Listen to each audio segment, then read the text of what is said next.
When I heard about budget mechanical keyboards that didn't crack $50, I reached out to a company that I already had experience with, Velocifire, and asked them if they had anything on hand. When they said they had the new VM01 keyboard that had teal backlighting, interesting, and brown mechanical switches for $35, I almost lost myself. Let's take a look at this little bad boy and also their accompanying mouse, the V9, to see if these gadgets are indeed worth the $35 asking price.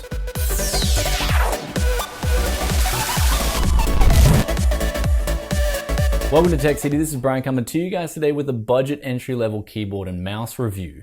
Though the word budget sticks to mind, the keyboard, which we'll focus on first, features a mechanical brown switch from a company called Zorro, which I've never heard of, though the switches did feel consistent, even though the feedback wasn't as pronounced as I would like, especially compared to that of a Cherry MX Brown. It did feel a little softer.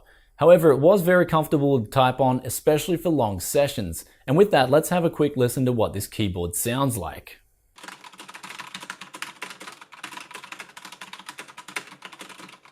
The keyboard itself has a unique capital font on a matte black coating across both the caps and the keyboard itself.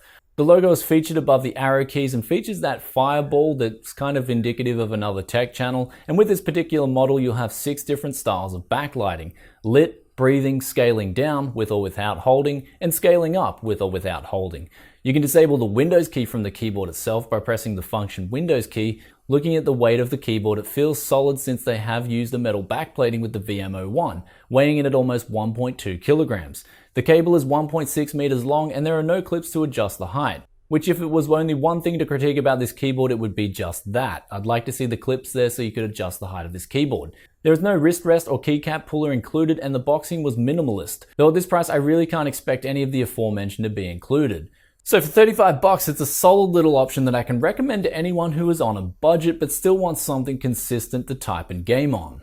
Now onto the V9 mouse, getting straight into business here. This is a palm grip style mouse that weighs in at 104 grams without the weight. It has 3 adjustable weights that interestingly enough can be screwed into the mouse itself very easily and quickly to add an additional 12 grams in total, or roughly 4 grams each. Very awesome way to add weights, might I add. Onto the bottom of the mouse, there are also 6 Teflon feet, which made this mouse glide very well on my Razer Goliathus Control Edition mouse mat. The V9 itself features the avago 9800 sensor and has omron switches on the 4 buttons of the mouse, which all have a solid click to them. There is also an on-the-fly DPI button and a red LED light to indicate what level of DPI movement you are on. Stock settings use 800, 1600, 3200 and 8200 increments.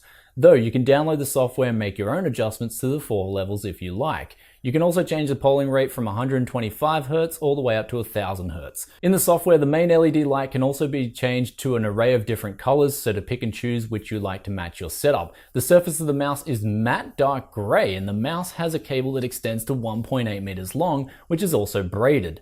The software allows you to program the buttons on the mouse for a total of 8 different configurations with the buttons and the scroll wheel. The scroll wheel is awesome, stiff and not too hard to move.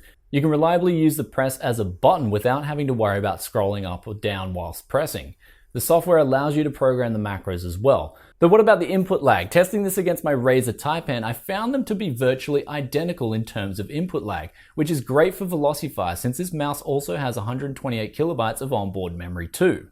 Though all the specs are great on paper, how well does this mouse perform in games? When I loaded up Counter-Strike CSGO at 4K just to test for any skipping or erratic movement, I was happy to report that there was none. This mouse was very smooth, and playing games like CSGO, I found that this mouse was just great if you're a palm grip enthusiast. I found myself fragging with ease, having a great time, and also not noticing any noticeable input lag or stuttering. So there we have it, 2 products that come in at entry-level pricing and offer extremely good value for money. The mouse was impressive, having all the features that I'd want from a palm grip mouse, yet coming in at $35. The keyboard was pretty awesome for $35 too, featuring mechanical browns, and although heavy and looking a little bit budget, it is great for someone who doesn't want to spend lots of money on a keyboard, but still wants the comfort that mechanical switches have to offer.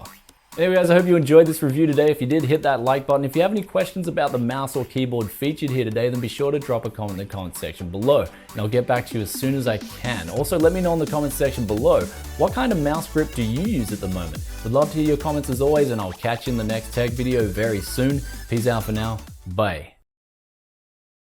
So here's the final test. Is it cowboy proof?